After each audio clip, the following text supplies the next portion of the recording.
देखो पढ़ेंगे आज रेड। रेड होता है redundant array of independent drives. Redundant array of independent disk. ठीक है। रेड जो है एरे है, रिडंडेंट एरे। रिडंडेंट का मतलब होता है मल्टीपल, एरे का मतलब होता है एक लाइन में।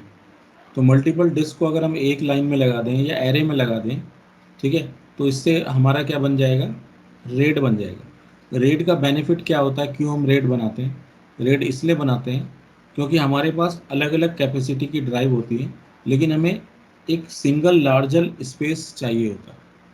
तो सिंगल लार्जर स्पेस बनाने के लिए हम लोग यूज़ करते हैं रेड। ठीक है। देखो रेड क्या करता है, RAID combines the multiple disk into a single logical unit to provide the fault tolerance and performance. ये क्या कर रहा है, मल्टीपल ड्राइव है हमारे पास, ये सब मल्टीपल ड्राइव है। इन मल्टीपल ड्राइव को कंबाइन करके क्या बना रहा है, एक लार्जर स्पेस ड्राइव बना रहा है। ये एक लॉजिकल ड्राइव बन रही है, लॉजिकल ड्राइव बना रहा है। ये फिजिकल ड्राइव है। तो तीन ड्राइव है हमारे पास फिजिकल, उससे एक सिंगल लॉजिकल ड्राइव बन रही है। ठीक है ना।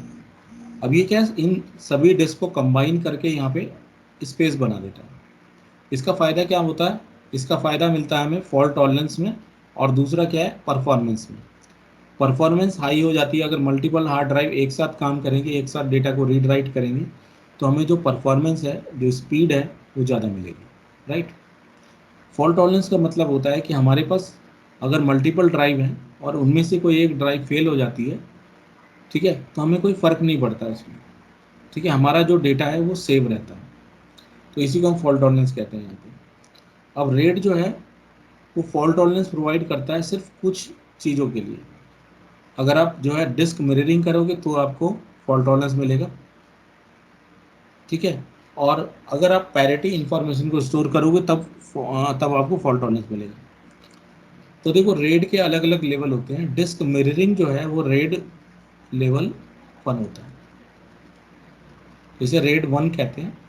पैरिटी वाला जो होता है ये रेड 5 होता है। ये दोनों ही हमें क्या प्रोवाइड कर रहे हैं, फॉल्ट टॉलरेंस प्रोवाइड कर रहे हैं, रेड 1 और रेड 5। बाकी रेड हमें फॉल्ट टॉलरेंस नहीं प्रोवाइड करते, वो सिर्फ परफॉर्मेंस प्रोवाइड करते हैं, स्पीड प्रोवाइड करेंगे सिर्फ। ठीक है। डेटा जो है वो करप्ट हो सकता है उस केस में। ठीक है। अगर आप रेड 1 और 5 बना रहे हो तभी आप जो है डेटा को प्रिजर्व कर सकते हो। तो RAID can provide the performance benefits by spreading the disk IO across the multiple disk. यहाँ पे क्या हो रहा है कि एक साथ मल्टीपल हार्ड ड्राइव क्या हो रही हैं, जब कनेक्ट हो रही हैं आपस में, तो जो इनपुट आउटपुट है पर सेकंड वो ज़्यादा बढ़ जाएंगे। ठीक है। यानी कि एक साथ हार्ड ड्राइव पे रीड हो रहा है, राइट हो रहा है, ठीक है, मल्टीपल हार्ड ड्राइव में, जिससे कि हमारी जो हार्ड डिस्क की जो परफॉर्मेंस है वो बढ़ जाएगी, स्पीड बढ़ जाएगी सिस्टम की। Red can be configured using the several different level. अलग अलग रेड के लेवल होते हैं, उन्हें हम बताएंगे। Red should not be replace server backup. Backup का अल्टरनेटिव नहीं है रेड। यानी कि बैकअप तो उस केस में भी लेना पड़ेगा अगर रेड बना लिया आपने, एक टाइम को आपका डेटा जो है करप्ट होने से बच गया रेड की वजह से, लेकिन ये बैकअप का अल्टरनेटिव नहीं हो सकता, बैकअप तो हमें लेना ही होगा। ठीक है। अब देखो, अब हम बात करेंगे यहाँ पे डिफरेंट टाइप की पार्टीशन टेबल की। देखो जब हम लोग हार्ड डिस्क को फॉर्मेट करते हैं तो हमसे पूछता है कि आप एम में फॉर्मेट करना चाहते हो या जीपीटी में। यानी कि हार्ड डिस्क जब आप पार्टीशन बनाते हो तो एम फॉर्मेट चलेगा या जीपीटी चलेगा। देखो एम और जीपीटी जो है वो दोनों डिफरेंट है। एम होता है मास्टर बूट रिकॉर्ड, ये ओल्ड स्टाइल है, ये ओल्ड स्टाइल। ठीक है। जब भी हम हार्ड डिस्क को बूट कराते हैं तो एम के थ्रू अगर बूट करा रहे हैं तो जितने भी ओल्डर वर्जन के जो विंडोज़ हैं वो वहाँ पे काम करते हैं। ठीक है। जीपीटी जो होता है ये लार्ज हार्ड ड्राइव के लिए यूज़ किया जाता है, ये न्यू स्टाइल है या लेटेस्ट स्टाइल इसको आप कह सकते हो। ठीक है। अब देखो एम जो है, इसमें जो पार्टीशन टेबल बन रही है कब से बने? 1980s, यानी कि बहुत पुराना स्टाइल है ये। 1980s से ये स्टार्ट हुआ था पार्टीशन का स्टाइल, ठीक है। और ये सपोर्ट करता है 4 प्राइमरी पार्टीशंस को पर ड्राइव। एक ड्राइव में हम 4 पार्टीशन से ज़्यादा नहीं बना सकते। तो 4 प्राइमरी आप बना सकते हो। उसमें भी अगर आपने चारों प्राइमरी बना दिया फिर एक्सटेंडेड पार्टीशन नहीं बना सकते। तो इसमें क्या है कि आप 3 प्राइमरी बनाओगे और एक एक्सटेंडेड बनाओगे। इस केस में 3 तो बन जाएंगे आपके प्राइमरी और एक बन जाएगा एक्सटेंडेड, ठीक है। फिर एक्सटेंडेड के अंदर मल्टीपल आप लॉजिकल ड्राइव बना सकते हो, राइट। पार्टीशन जो है अप टू 2 टीबी तक का आप कर सकते हो इसमें। 2 टीबी से बड़ा का पार्टीशन आप नहीं कर सकते क्योंकि हार्ड डिस्क आपकी छोटी होती है। एमबीआर अगर आप यूज़ कर रहे हो तो इसका मतलब क्या है, पुराने वर्जन की विंडोज़ वगैरह यूज़ कर रहे हो जिस समय हार्ड डिस्क की कैपेसिटी इतनी ज़्यादा नहीं होती थी, ठीक है। तो 2 टीबी तक का पार्टीशन यहाँ पे आप बना सकते हो सिंगल लार्जर स्पेस, ठीक है। अगर हम जीपीटी की बात करें तो ये न्यू स्टाइल है।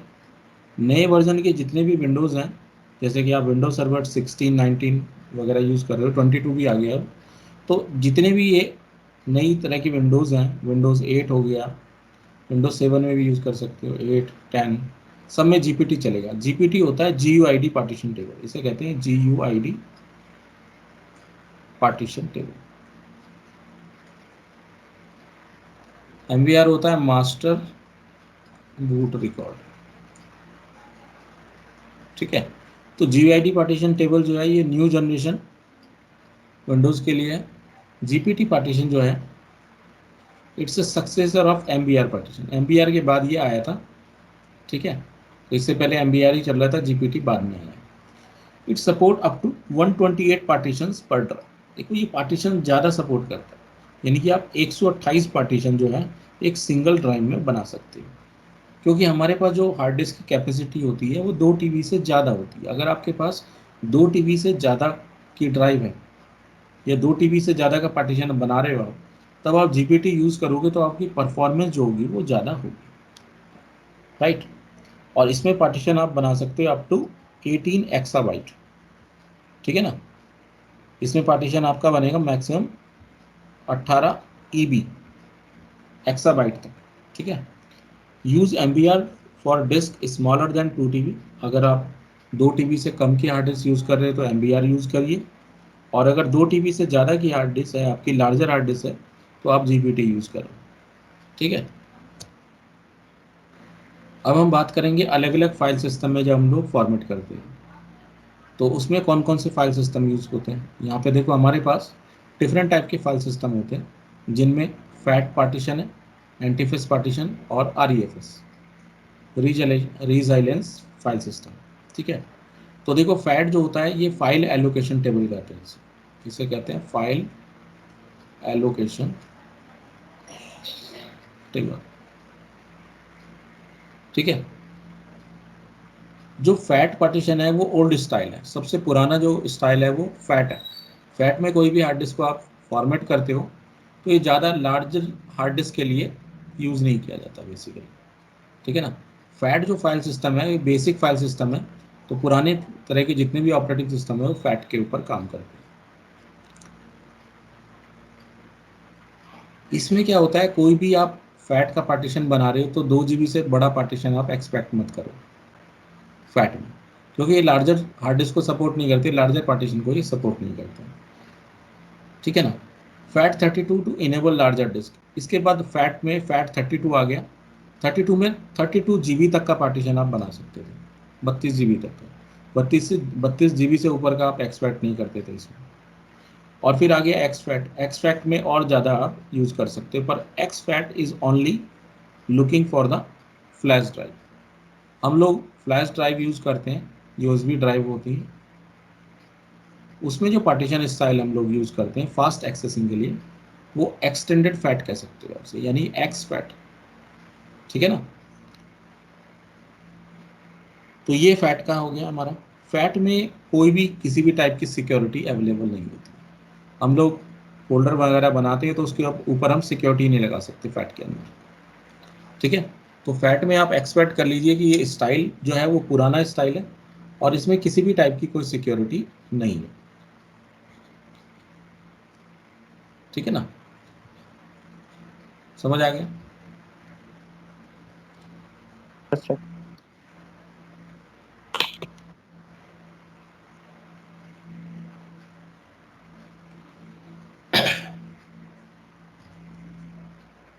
देखो दूसरी चीज हम लोग क्या है, जैसे क्लस्टरिंग वगैरह आपको करनी है तो फैट सुटेबल नहीं होता उसके लिए। ठीक है, तो इसमें देखो नो सिक्योरिटी, हम ये कह सकते हैं कुछ सिक्योरिटी नहीं है इसमें। और क्लस्टर हम लोग बना रहे तो क्लस्टर डिस्क बनाने के लिए सुटेबल नहीं होती, तो क्लस्टरिंग के लिए भी ये सुटेबल नहीं है। ठीक है, और ये जैसे डॉस वगैरह आप यूज़ करते हो तो वहाँ पे आप फैट पार्टीशन यूज़ कर सकते हो। ठीक है,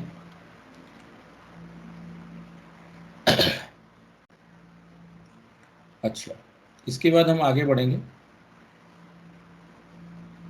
एंटीफेस की तरफ। एंटीफेस को बोलते हैं न्यू टेक्नोलॉजी फाइल सिस्टम।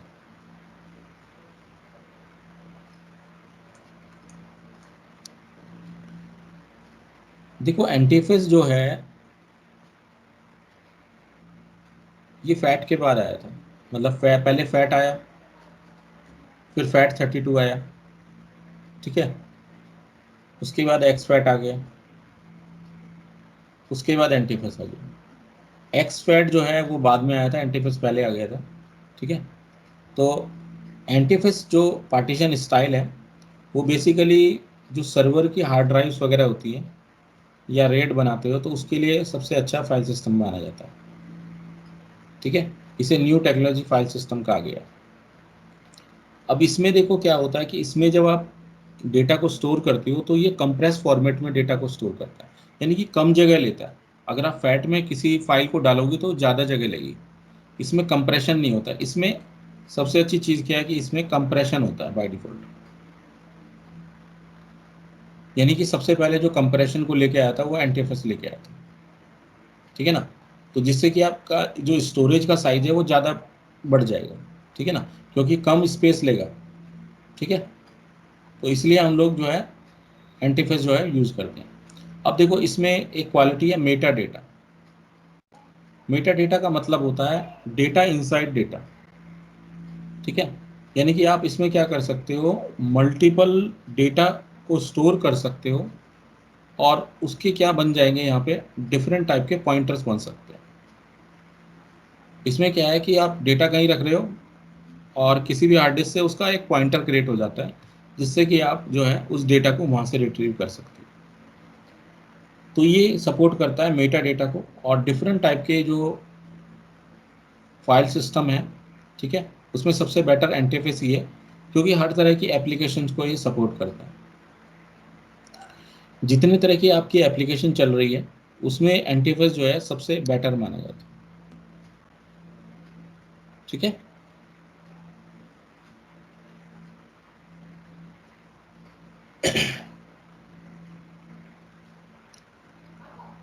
आगे हम बताएंगे। इसमें देखो सिक्योरिटी भी है। सिक्योरिटी इसलिए क्योंकि इसमें ACL और इनक्रिप्शन दोनों यूज़ कर सकते हो। कुछ भी डेटा आप स्टोर कर रहे हो तो उसको इनक्रिप्ट कर सकते हो, इनक्रिप्शन है, इसमें सिक्योरिटी है। तो उसका सिक्योरिटी का एक फीचर होता है इनक्रिप्शन। इनक्रिप्शन का मतलब ये होता है कि डेटा को आप सिक्योर करोगे, इनक्रिप्ट कर दोगे, सिफर टेक्स्ट में कन्वर्ट करके रखोगे, यानी कि जो ऑथराइज पर्सन है वही उस डेटा को एक्सेस कर पाएगा। ठीक है, समझ आया? ऑडिटिंग कर सकते हो, जर्नलाइजिंग कर सकते हो इसमें। ऑडिटिंग जो फीचर है वो बेसिकली एंटीफेस में ही यूज़ होता है। ऑडिटिंग का मतलब है कि भाई कोई ड्राइव है उस पर कौन यूज़र किस फाइल को कब एक्सेस कर रहा है। ठीक है, ये हमें पता करना है, तो उसके लिए हम लोग क्या कर सकते हैं, ऑडिटिंग कर सकते हैं। ऑडिटिंग ऐसा फीचर है जो सपोर्ट करता है आपके यूज़र आइडेंटिटी को। तो यूज़र की आइडेंटिटी को पहचान लेता है कि कौन सा यूज़र कब डेटा को एक्सेस कर रहा है, तो उसके लिए लॉग क्रिएट हो जाते हैं। ठीक है, लॉग क्रिएट करने के बाद हम लोग उसको ट्रैक कर सकते हैं।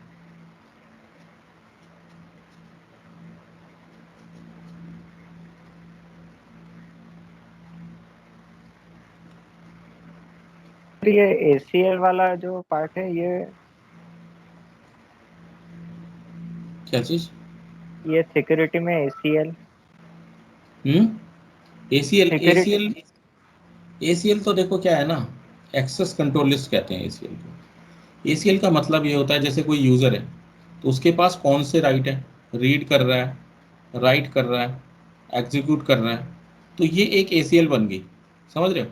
अब ये राइट्स जब भी यूजर काम करेगा तो ये राइट उसके अंदर है, यानी कि एसीएल वो अप्लाई हो रही है वहाँ पे, उसके लिए है ये। बेसिकली ये एंटीफेस का ही फीचर होता है, क्योंकि सिक्योरिटी टाइप आता है उसमें आप जो है अपना जो है डिफरेंट टाइप के राइट्स जो हैं वो दे सकते हो। ठीक है ना? Yes sir. And so generally, generally, generalising, generalising भी एक तरह से लॉग बनाने के लिए होता है। मतलब हम किसी चीज़ को रिकॉर्ड करना चाहते हैं, ठीक है, तो जनरलाइजिंग का मतलब यही है। भाई एक तरह से हम क्या कर रहे हैं, जैसे क्या होता है कि जैसे मैंने किसी हार्ड डिस्क पे कुछ लिखा, राइट किया किसी फाइल को, ठीक है, अब कौन बंदे इसको अपडेट कर रहे हैं, ठीक है, कौन बंदे इसको ओवरराइट कर रहे हैं, ये रिकॉर्ड हो रहा है जनरलाइजिंग के थ्रू। तो generalising is a type of feature that track all the records for editing, ठीक है, अपडेटिंग, मॉडिफाइंग, ये सारी चीज जो है वो जनरलाइजिंग में आता है। ठीक है, जैसे डेटाबेस होता है तो डेटाबेस में सर्कुलर लॉगिंग वगैरह होती है, तो उस जगह भी काम करता है।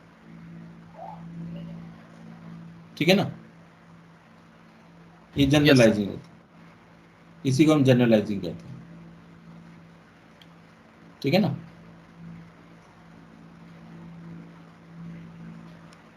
तो ये सब एंटीफेस के ही फीचर माने जाएंगे, राइट। इसके बाद देखो नया फीचर आया है REFS। REFS जो फीचर है, resilience file system. Resilience file system जो है वो एंटीफेस के बाद आया था, और it is a backward compatibility with the NTFS. अगर आप एंटीफेस फॉर्मेटेड ड्राइव को यूज़ कर रहे हो तो REFS पार्टीशन को भी आप एक्सेस कर सकते हो। लेकिन अगर कोई आपने REFS पार्टीशन बना लिया और विंडोज़ आपने ओल्ड डाली हुई है, तो वो REFS पार्टीशन को जो है रिकॉग्नाइज नहीं करेगा। ठीक है, ये नए वाले जितने भी आपके ऑपरेटिंग सिस्टम है 12 के बाद के जितने भी, वो REFS को सपोर्ट करेंगे। जैसे 12 हो गया, 16 हो गया, 19 हो गया, 22 हो गया। ठीक है ना? तो ये सब सपोर्ट करेंगे इस चीज़ को। ठीक है, बात समझ आ रही है?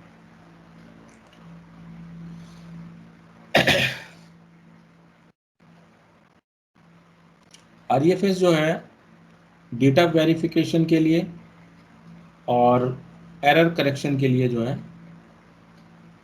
स्पेशल जो है क्वालिटीज़ रखता है, इनहेंस करता है। यानी कि जब भी डेटा इसके अंदर आप रखोगे तो वो पहले उसे वेरीफाई करेगा, ये वो सही तरीके से रखा है कि नहीं है, करप्ट तो नहीं है। वो एक एक बाइट को उसकी चेक होगी, उसके बाद जाके ये इसके अंदर रखेगा। इसलिए क्या है, ये एरर करेक्शन के लिए सबसे अच्छा माना जाता है। मतलब इसमें एरर जो अगर आप रखेगे तो एरर बहुत कम आएगी। ठीक है ना? ज़्यादा एरर नहीं आएगी आपके सिस्टम में।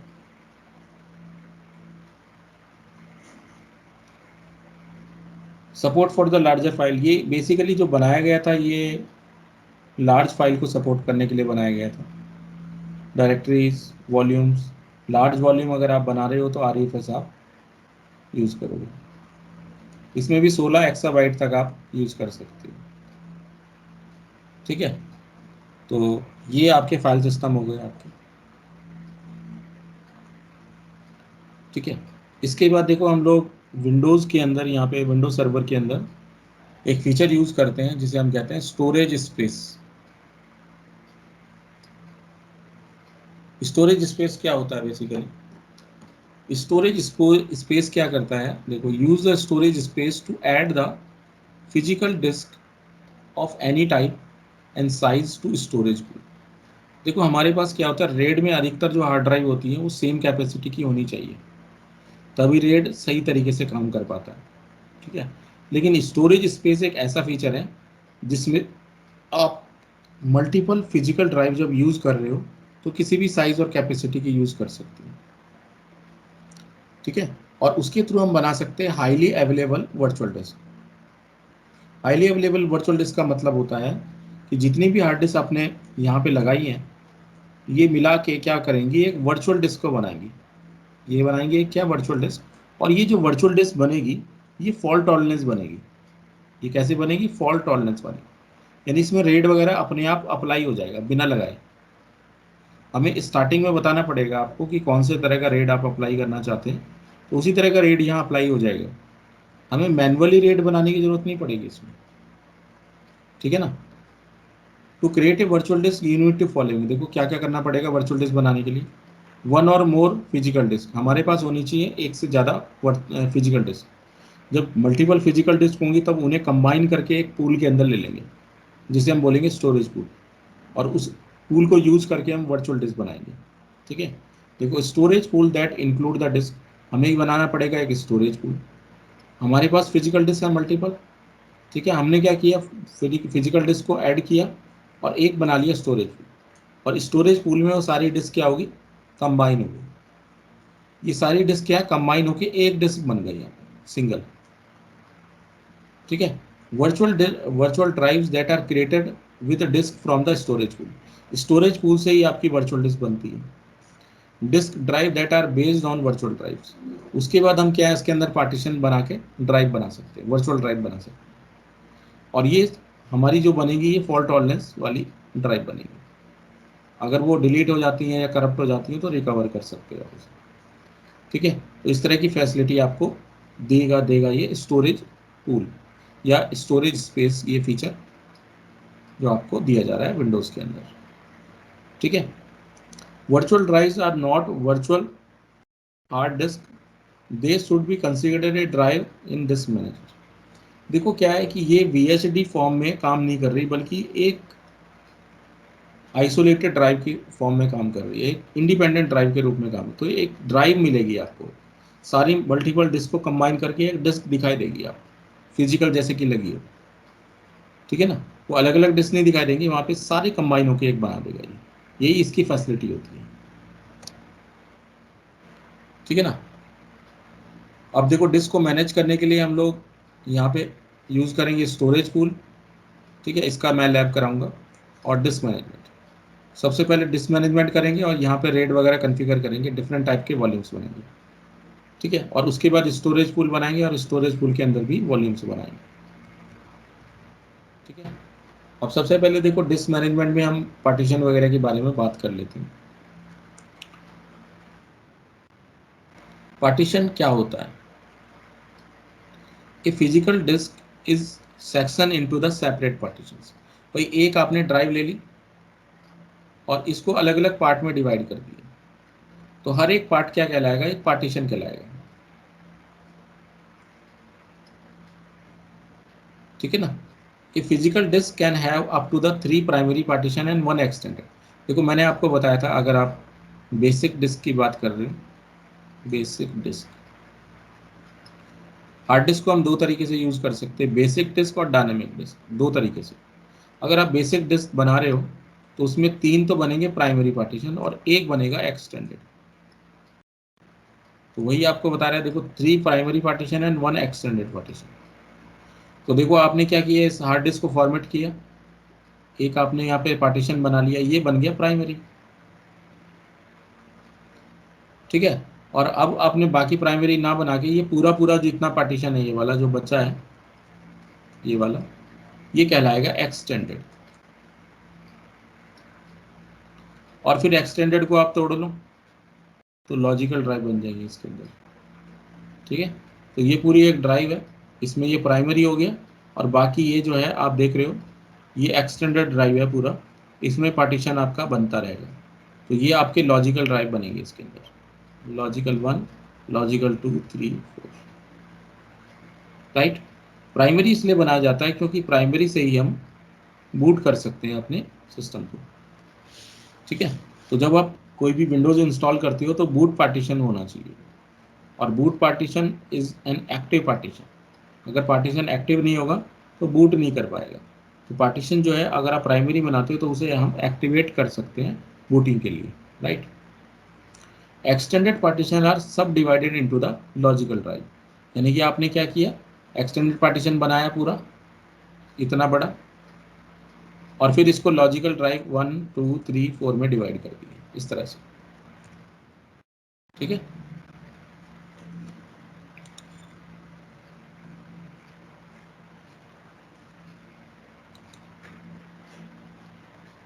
सर फिर लॉजिकल को प्राइमरी में चेंज कर सकते हैं या नहीं कर सकते? नहीं, प्राइमरी अलग होता है, एक्सटेंडेड अलग होता है। और प्राइमरी को लॉजिकल में? प्राइमरी को लॉजिकल में, देखो इंटरचेंजेबल नहीं होता ये। एक बार आपने पार्टीशन बना लिया तो बना लिया, बार बार आप थोड़ी प्राइमरी को एक्सटेंडेड बनाएंगे, एक्सटेंडेड को प्राइमरी बनाएंगे, ऐसा नहीं होता, चेंज नहीं होता कभी,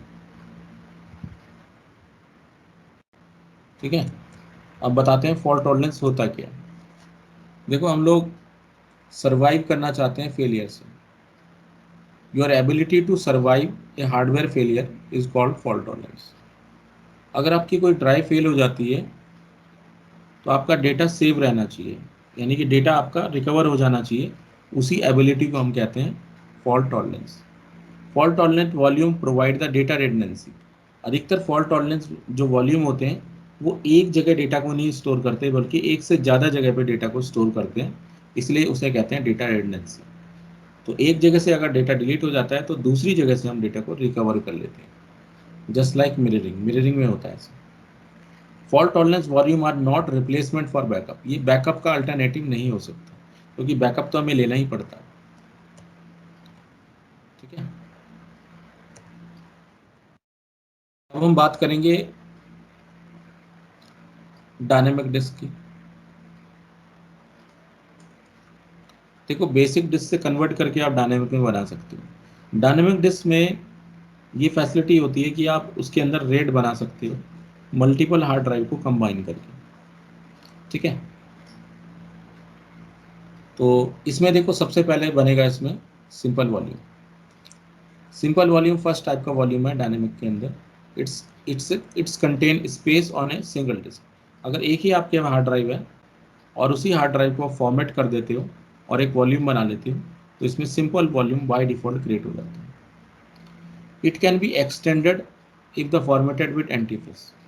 आप इसे एक्सटेंड कर सकते हो, यानी कि आपने क्या किया, ये आपकी हार्ड ड्राइव है, इसमें पार्टीशन आपने बना रखा है, ठीक है। तो ये आपने पहला पार्टीशन यहाँ पे बना लिया, ठीक है, ये 10 GB है, और यहाँ पे जो स्पेस बच गया ये 40 GB बच गया, मान के चलते हैं टोटल कैपेसिटी 50 GB की है इसकी हार्ड ड्राइव। तो 10 GB से आप इसको बढ़ा सकते हो आगे, 10 से आपने 20 कर लिया, 20 से 40 कर सकते हो, तो इसे एक्सटेंड कर सकते हो जब इसके अंदर स्पेस बचा हो, ठीक है। और श्रिंक भी कर सकते हो आप। Spanning is not available. Spanning का मतलब होता है कि ये एक दूसरी हार्ड ड्राइव में, मतलब इस स्पेस को ले जा सके। अगर आप इसको दूसरे स्पेस मतलब हार्ड ड्राइव को कनेक्ट करके दूसरी हार्ड ड्राइव में ऐड करोगे इसी पार्टीशन को आगे, तो ये स्पैन में बन जाता है ये बेसिकली, पर ये कन्वर्ट हो जाएगा, फिर ये सिंपल वॉल्यूम नहीं रहेगा, उसे फिर बोलेंगे स्पैन वॉल्यूम। फॉल्ट टॉलरेंस यहाँ पे अवेलेबल नहीं होती। रीड राइट स्पीड जो है वो नॉर्मल होती है, ज़्यादा स्पीड परफॉर्मेंस नहीं मिलती इसमें। सर स्पैनिंग एक बार फिर से समझाना आप प्लीज। स्पैनिंग अभी समझाएगा, आगे आएगा अभी। Okay okay. आपने एक वॉल्यूम बनाया, ठीक है, इसमें डेटा को आप क्या है रीड राइट कर रहे हो, तो हार्ड डिस्क के अंदर क्या है जाके स्टोर हो जाएगा सिंपली इस तरीके से, ठीक है ना। ये सिंपल है। सिंपल जो वॉल्यूम होता है ज़्यादा आप फैसिलिटी नहीं ले सकते फॉल्ट टॉलरेंस वगैरह की, बाकी मिरर और रेड 5 में ले सकते हैं। देखो सबसे पहले यहाँ पे देखते हैं रेड 0 क्या होता है। रेड 0 में हमें दो हार्ड डिस्क लेनी पड़ती कम से कम, तब हम रेड 0 बना सकते हैं। रेड 0 को स्ट्राइप वॉल्यूम भी कहते हैं, इसे हम क्या बोलते हैं, stripe volume. Minimum hard disk इसमें 2 चाहिए स्ट्राइप बनाने के लिए। डेटा जो राइट होता है वो अल्टरनेटिवली राइट होता है दोनों हार्ड डिस्क में, 2 से ज़्यादा हार्ड डिस्क में। देखो कैसे होगा बताएंगे अभी। इसमें स्पैनिंग नहीं होती, फॉल्ट टॉलरेंस अवेलेबल नहीं होता। रीड राइट स्पीड जो है वो थोड़ी फास्ट होती है। आपके पास 2 हार्ड ड्राइव है, ये डिस्क 1 और डिस्क 2। डेटा जो है बराबर राइट होगा दोनों में एक साथ।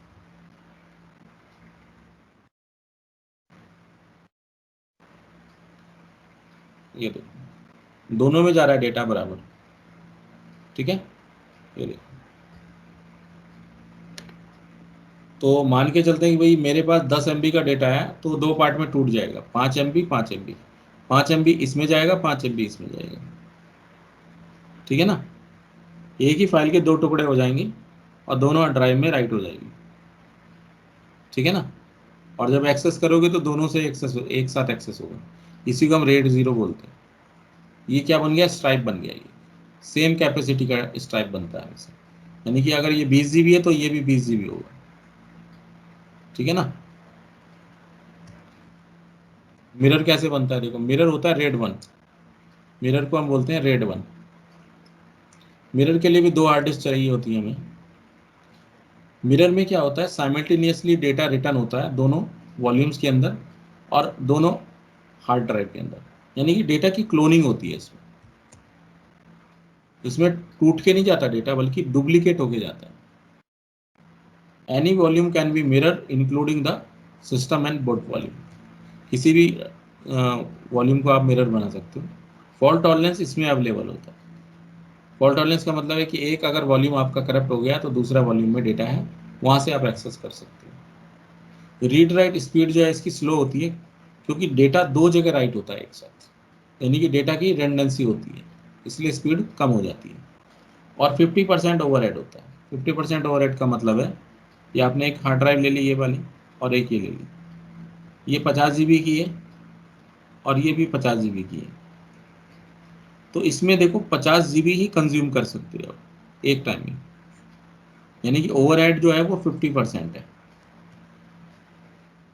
कैसे होगा देखो, 2 हार्ड डिस्क आपने ले ली, 1 और 2, इसका वॉल्यूम बना लिया आपने, ये बन गया वॉल्यूम। अब जब डेटा लिखोगे आप, इसमें राइट करोगे डेटा, तो दोनों में बराबर डेटा कॉपी होगा, ठीक है, डुप्लीकेट होगा डेटा। ये देखो 1 वाली का यहाँ भी 2 वाली का यहाँ भी 2, 3 वाली का यहाँ भी 3, यानी कि एक ही डेटा 2 जगह कॉपी हो रहा है। इसी को हम बोलते हैं रेड 1 या मिरर, ठीक है। इसके बाद आता है रेड 5। रेड 5 के लिए आपको कम से कम 3 चाहिए हार्ड डिस्क, 3 हार्ड डिस्क इसमें मिनिमम चाहिए रेड 5 बनाने के लिए।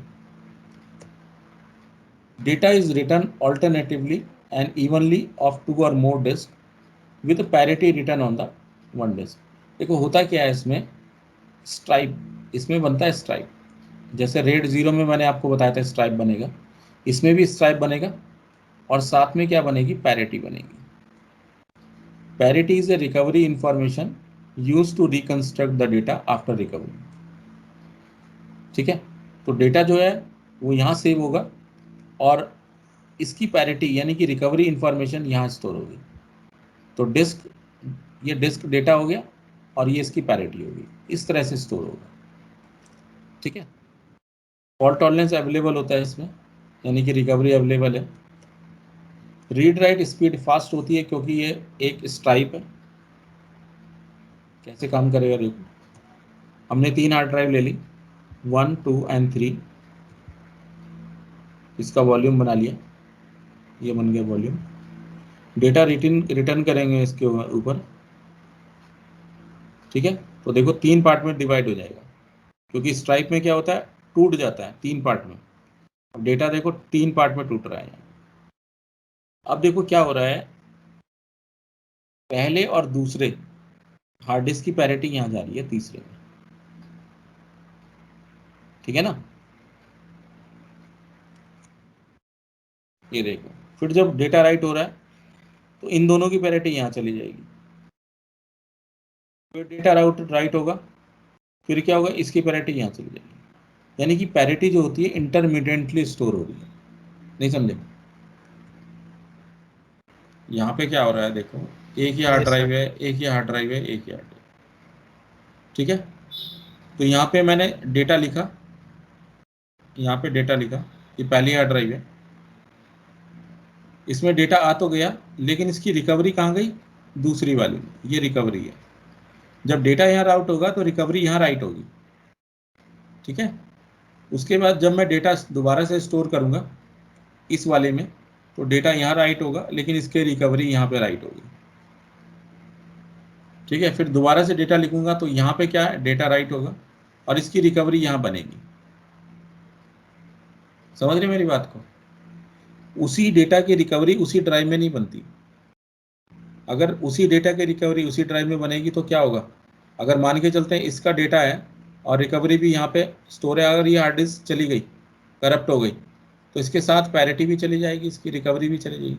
अब ये करप्ट हो गई, इसकी रिकवरी यहाँ पे है, देखो, तो यहाँ से हम वापस रिकवरी स्टोर कर लेंगे, जिससे कि डेटा हमारा वापस आ जाएगा, ठीक है। यही टेक्नोलॉजी आपकी कहलाती है रेड 5 या स्ट्राइप विद पैरिटी। समझ आ गया? सर क्या रिकवरी का स्ट्राइप बन सकता है? रिकवरी का स्ट्राइप नहीं बनता। देखो, रिकवरी तो सब जगह है, फैली हुई है, इसमें भी है, इसमें भी है, इसमें भी है। पहली डिस्क की पैरिटी दूसरे में है, दूसरे की तीसरे में है, तीसरे की पहले में है। जैसे नहीं सर समझे? डिस्क 1 में डेटा सेव हुआ 1 और 3, तो उसकी अगर पैरिटी बनता है डिस्क 2 में तो वहां पर 1 और 3 होना चाहिए ना, या फिर डिस्क 3 में बनता है तो 1 और 3 होना चाहिए 1 एंड 3 क्या होना चाहिए?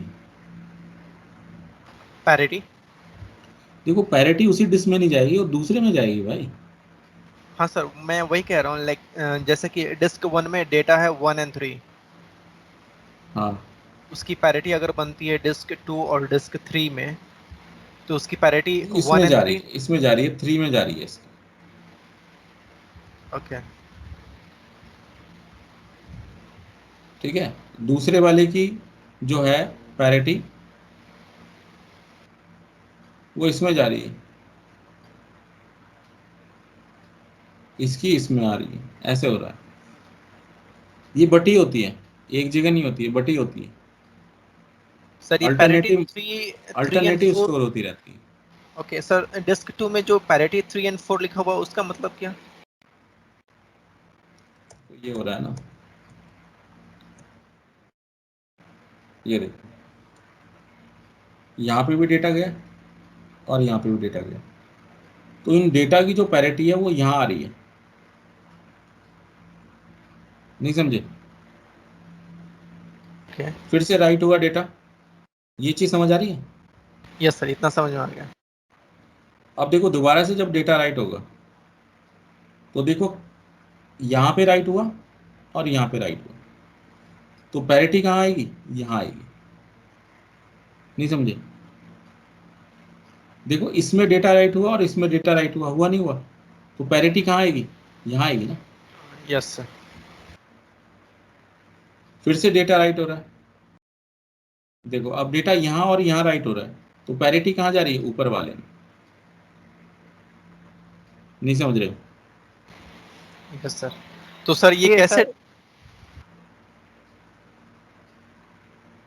ये सर ये ऐसा कैसे सीक्वेंस है। हाँ, चल बोल लेते हैं।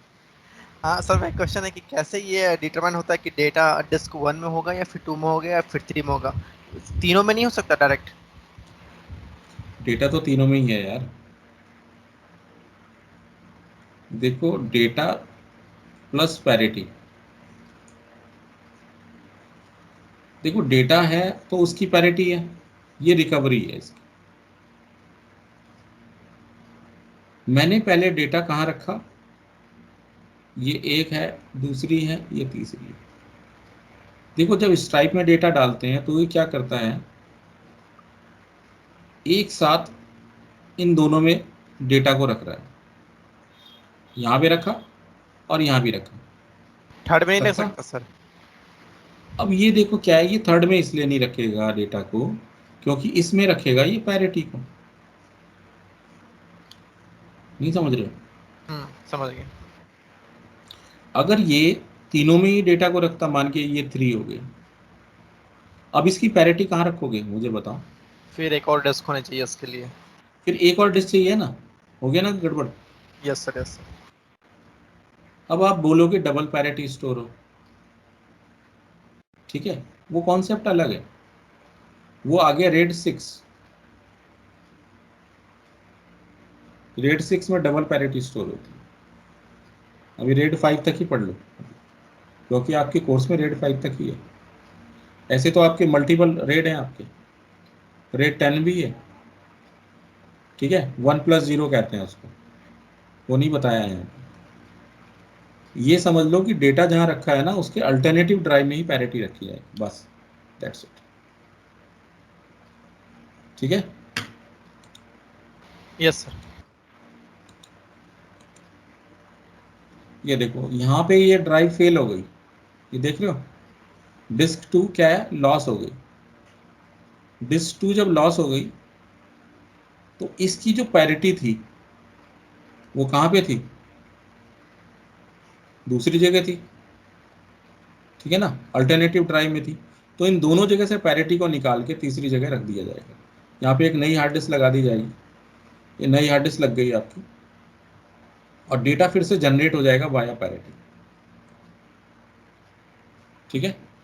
तो इस तरह से होता है इसमें, बात समझ आई? नहीं आई? आगे सर।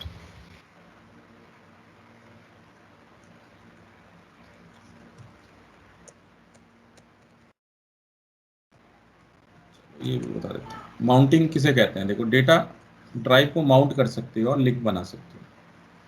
देखो माउंट पॉइंट क्या होता है, it's a reference for a location on a disk that enables the Windows operating system is accessing the disk resources। इसमें क्या होता है कि जैसे कि आपके पास ये सी ड्राइव है और इसमें स्पेस नहीं बचा, तो आप क्या कर सकते हो, दूसरी ड्राइव में देखो यहाँ पे डेटा रखोगे, लेकिन ये जाएगा इस जगह,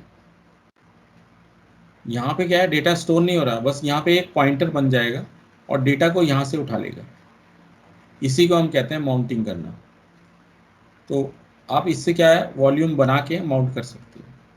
उसमें आपने एक फोल्डर बना लिया, उसको माउंट करके एक ड्राइव लेटर दे दोगे और दूसरे पार्टीशन से उसे एक्सेस कर लोगे, ठीक है। टू माउंट ए वॉल्यूम और disk as folder instead of drive letter, तो आप क्या करोगे, एक फोल्डर को माउंट कर दोगे, ठीक है, तो एक पॉइंटर क्रिएट हो जाएगा और एक जो है ड्राइव के अंदर जो है पूरा पूरा वॉल्यूम जो है वहाँ से डेटा को एक्सेस करेगा, ठीक है। When you do not have the drive letter available for creating a new volume, you can use it। तो यहाँ पे आप जैसे आपके सारे ड्राइव लेटर ए से जेड तक बिजी हैं, तो आप इस केस में इस तरह का यूज़ कर सकते हो, या फिर आप अपनी सिक्योरिटी के लिए भी इसको यूज़ कर सकते हो। माउंटिंग को एक फीचर है ये, ठीक है। इसमें क्या है, एक लिंक क्रिएट हो जाता है, सिंबॉलिक लिंक, और वहाँ से आप इस डेटा को एक्सेस कर सकते हो। माउंटिंग आपने की होगी, देखो जैसे आप यहाँ पे देख सकते हो, यहाँ पे ये इस तरह की हार्ड ड्राइव का सिंबल बन गया है। एक्चुअल में डेटा डी ड्राइव में नहीं जा रहा है, बल्कि कहीं और जा रहा है, किसी और पार्टीशन में, ठीक है ना, और वहाँ से उस डेटा को आप एक्सेस कर सकते हो इस पॉइंटर के। इसी का माउंटेड ड्राइव कहते हैं। समझ आ गया? ये तो हो गई थ्योरी, इसका लैब मैं आपको कल कराऊंगा।